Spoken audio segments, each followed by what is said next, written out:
Hello, welcome to January 8th. So let's kick things off with some impressive ML optimization. If you have been following voice synthesis, you know that it usually requires heavy GPU lifting. But check this out. This is um, Sopro. And it's a text-to-speech model with zero-shot voice cloning. The clock's at 169 million parameters, so not too big. And the kicker is it runs entirely on your CPU, not GPU. So it's a huge win for local first applications and developers looking to integrate voice features without raking up massive cloud inference costs. So it's pretty cool because you can actually probably run this on RPI eventually. Um, Moving on. Um, Second cool thing today is for systems engineers and Rustacarians out there.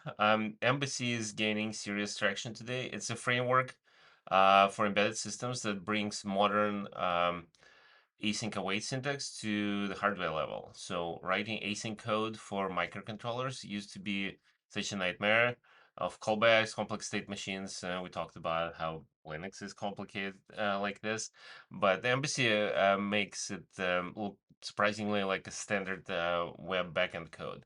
So if you're building firmware in 2026, it's becoming the standard stack. Um, Next, switching to AI a little bit. Here's a headline that validates what a lot of us have been feeling lately. IEE Spectrum is reporting on the data suggesting that the AI coding assistants might actually be degrading in quality. So while the great boilerplate, they seem to be struggling with more complex logic and maintaining context in large code bases compared to previous benchmarks. And it raises a question, have we hit plateau or is the training data getting polluted?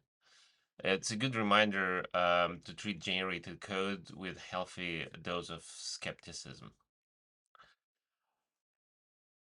Um, Taking a quick break from code to look up at Cosmos. The Hubble telescope has captured something fascinating called Cloud 9. It's described as a failed galaxy. Essentially, it's a massive cloud of gas that never quite ignited enough star formation to become a proper galaxy. And it appears to be held together almost entirely by dark matter. For data scientists and physicists watching, this is a rare, pristine laboratory for understanding galaxy formation mechanics, or not formation in this case. Um, Back to hardware. So this is a move that we rarely see in consumer electronics, but we all love it. Uh, Bose is discontinuing their sound touch line, but instead of letting hardware become e-waste, they are open sourcing the software. This allows the community to maintain the speakers, patch security updates, and even add new features long after official support ends. This is a huge win for right to repair and hardware preservation. Hopefully, other manufacturers will take notes. I know I have some receivers laying around that are dead, and I cannot add any new, like Spotify to them. Uh-oh. So, if you have been intimidated by the complexity of AI agents, this article is a must read. It breaks down how to build a version of cloud code, basically an agentic coding workflow, in just 200 lines of Python. So it strips away the marketing hype and shows that the core logic is often just involves clever prompting, a real loop, and some file system context.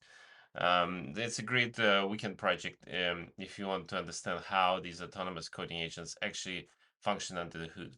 And I do suggest that you also look at Visual Studio Code agent, the Copilot agent that has been open sourced recently also, and it's on GitHub. And it basically has the same stuff, loops and prompts, and it's all in the open. Um, Next, time for some retro computing forensics. A security researcher just published a write-up on fixing a buffer overflow in Unix v4, treating the bug as if it were still 1973. Um, so they deep dive into PDP-11 assembly and the original C compiler quirks to patch the vulnerability that has theoretically existed for over 50 years. Um, I remember yesterday we talked about how some bugs in Linux stay around for years. Well, this is slightly more than years. It's a fantastic read if you want to see how memory management and exploit mitigation looked at the dawn of computing of operating system era. Uh, Back to hardware. So on hardware and energy front, a company called Flint has confirmed that biodegradable paper batteries are now in actual production. This isn't just a lab demo anymore. These batteries are designed for low power IoT devices and disposable sensors. The goal is to eliminate the toxic waste associated with lithium usage in single use electronics. And for anyone working in sustainable hardware or supply chain, this is technology to watch closely. Um, and I know that like this is scary for all those trackers like AirTags. There's a lot of batteries. I know I lost a couple at least. Uh, Next, on back to software. So in the web development world, it's an interesting partnership that just dropped. Google AI Studio is now official sponsor of Tailwind CSS. So while corporate sponsorships happen all the time, this signals a deeper integration between generative AI tools and front-end frameworks. It looks like Google is making strong push to be the default backend for AI-generated UI components. If you're in the React or Tailwind ecosystem, expect to see more generate with Gemini buttons in your documentation soon. And GitHub published their accessibility AI usage blog post a couple of months ago. So they talk also about how GitHub is doing that. It's an interesting direction, trying to normalize the styling. Um, Finally, we have a retrospective. What happened to WebAssembly?